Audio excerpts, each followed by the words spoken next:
I'm going to present an analysis, the analysis of some examples of linguistic aberrant decoding.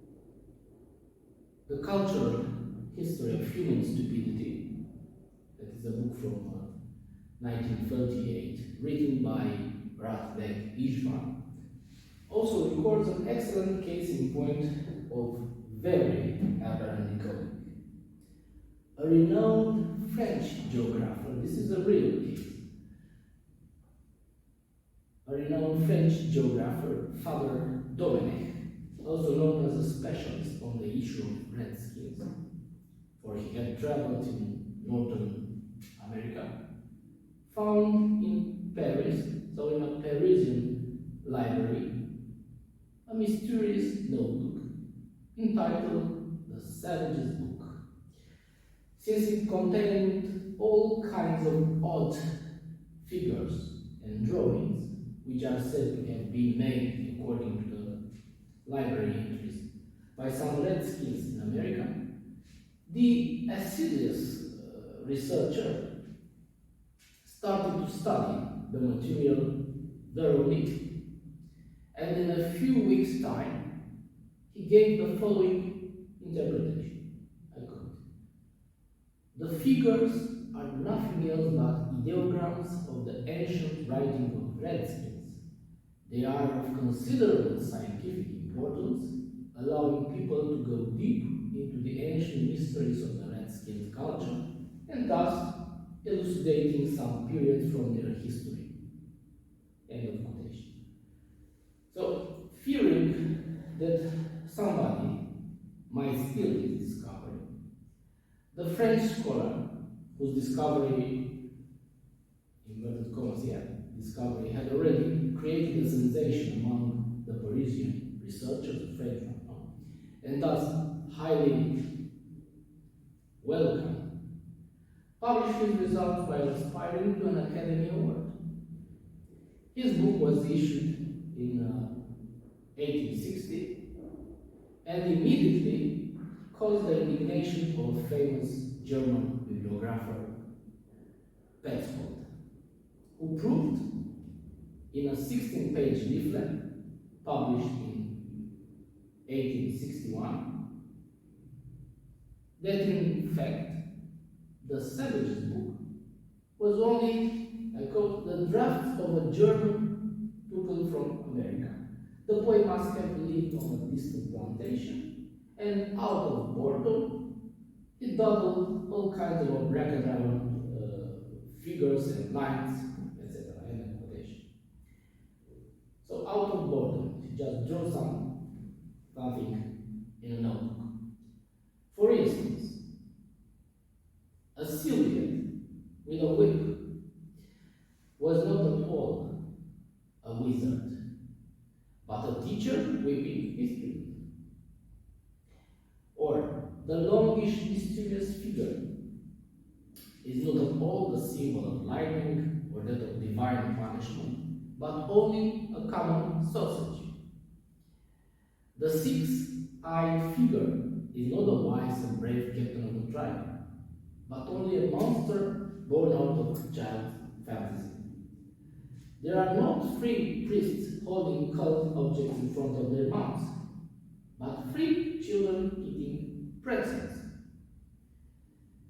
End of quotation. And there are many other more similar examples.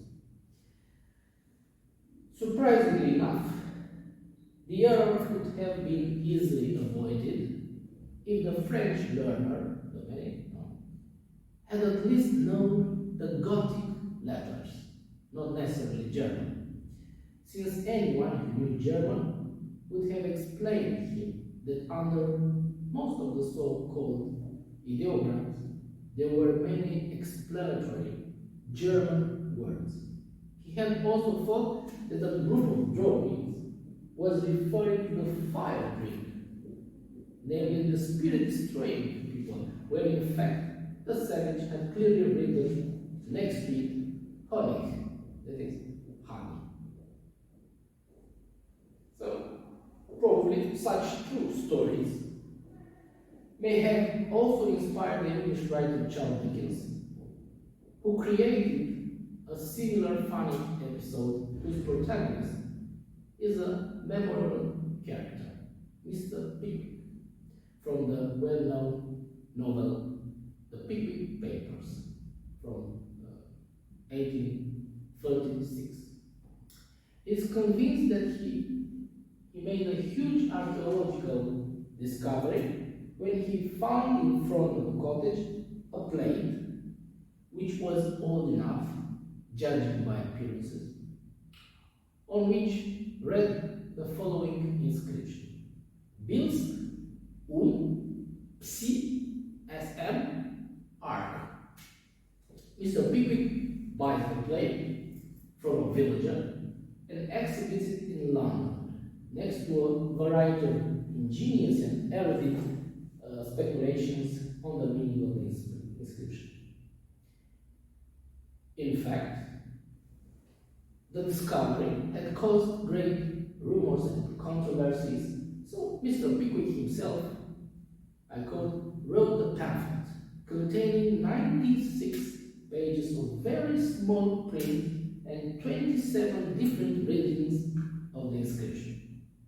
And the narrator continues with unfeigned irony to tell us that, I quote, Mr. Pickwick was elected an honorary member of 17 native and foreign societies for making a discovery that none of the 17 could make anything of it. So they didn't understand anything. But that all of the 17 agreed it was extraordinary. End of quotation. The mystery is solved by a certain Mr. Button, who visits the original place of the plate and questions its former owner. The research being done, it shows that even if the plate seemed quite old, the inscription was quite new and had been engraved by the one who sold it to Mr. Pickwick.